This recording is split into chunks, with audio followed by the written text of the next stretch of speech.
tous et bienvenue dans mes petits papiers, je suis Judith et je suis ravie de vous retrouver aujourd'hui pour une nouvelle carte de ma série des cartes faciles et pas chères. Pour cette carte, je vous donnerai comme d'habitude toutes les dimensions sur mon blog, dont le lien se trouve dans la barre d'informations en dessous de la vidéo si vous êtes sur YouTube. Vous y trouverez comme toujours aussi le lien vers ma boutique s'il y a des outils, des objets que vous avez envie d'acheter. Alors, mon petit truc de cette fois-ci, pour quand on démarre, pour réduire le budget, si vous voulez avoir plusieurs couleurs pour vos tampons, pour un budget un peu plutôt limité, vous pouvez acheter les Stampin' Right Markers. Ce sont des marqueurs. C'est la même encre dans ces marqueurs que celle qui est dans les tampons encreurs eux-mêmes. Et alors, si vous le souhaitez, c'est une technique que personnellement je préfère utiliser avec les tampons en caoutchouc, comme ceux-ci, les tampons rouges. Personnellement, j'aime moins l'utiliser avec les tampons en photopolymère, mais ça fonctionne aussi. Et alors le principe, c'est celui-ci. Vous coloriez votre tampon et vous avez aussi un ancrage comme si vous utilisiez un tampon encreur. C'est aussi une technique qu'on peut utiliser avec les enfants si vous voulez pouvoir faire un peu de décoration mais sans risquer d'abîmer les tampons encreurs. Pour un enfant, doser la force qu'on utilise sur un tampon encreur, c'est pas facile, mais vous lui trouvez, vous piochez dans sa collection de feutres. Souvent, ce sont des feutres à eau aussi, de l'encre à eau qu'il y a dans les feutres pour enfants. Et puis, la même technique pourra fonctionner. Il colorie son tampon. Et voilà, on a une décoration qui est faite. Je vais faire la même chose que sur mon prototype. Je vais aussi mettre des petites décorations qui sont ces espèces de petites billes. Donc par contre, la chose à laquelle, si vous utilisez les tampons de Stampin' Up, la chose à laquelle il faut penser, c'est qu'il faut coucher votre pinceau. Il faut prendre le pinceau, le stylo, pardon, côté pinceau. Vous avez aussi un autre côté qui là est une pointe fine, qui est sympathique aussi si vous voulez écrire votre carte.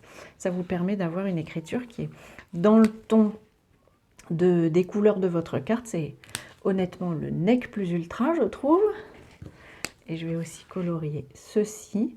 Et du coup, naturellement, votre motif sera peut-être un peu moins ancré qu'avec le tampon encreur. Ça permet aussi, si vous avez envie, là si j'avais envie, je pourrais faire une bulle d'une couleur et une bulle d'une autre couleur.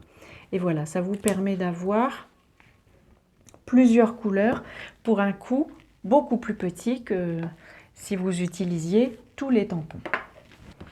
Alors je vais utiliser la même technique pour mettre le souhait. Alors, je ne vous ai même pas montré, mais j'ai utilisé le set de tampons Espoir et Réconfort. J'ai pris la petite branche ici et puis les deux décorations qui se trouvent là. Puis je vais prendre comme souhait, je t'envoie un câlin en papier.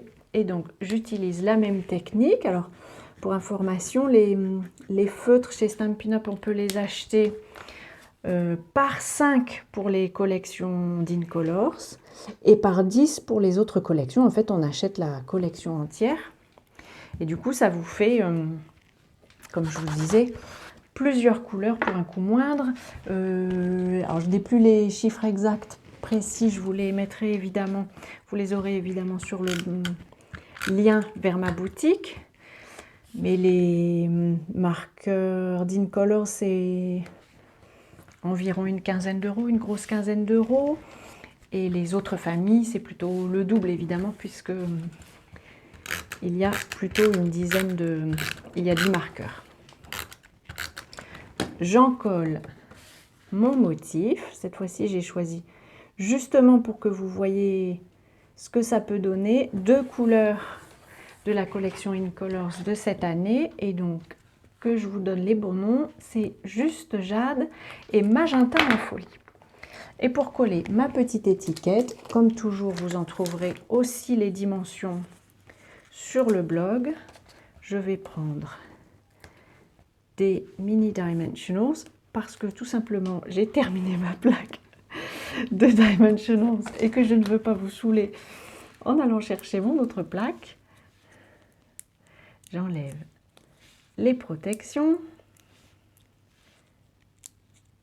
Et voilà, on a une jolie petite carte toute simple, pleine de couleurs ici. Je vous montre sa copine que j'avais faite auparavant et qui dit des jolies choses. J'aimais bien aussi Loin des yeux mais près du cœur qui vient d'un autre set de tampons. Mais là, j'ai voulu me limiter à un seul set pour vous montrer que avec un set, on peut faire des jolies choses. Voilà, j'espère que tout ça vous aura inspiré. N'hésitez pas à me rejoindre sur le blog, abonnez-vous si vous voulez suivre mes prochaines créations. Et en tout cas, avant notre prochaine rencontre, je vous embrasse.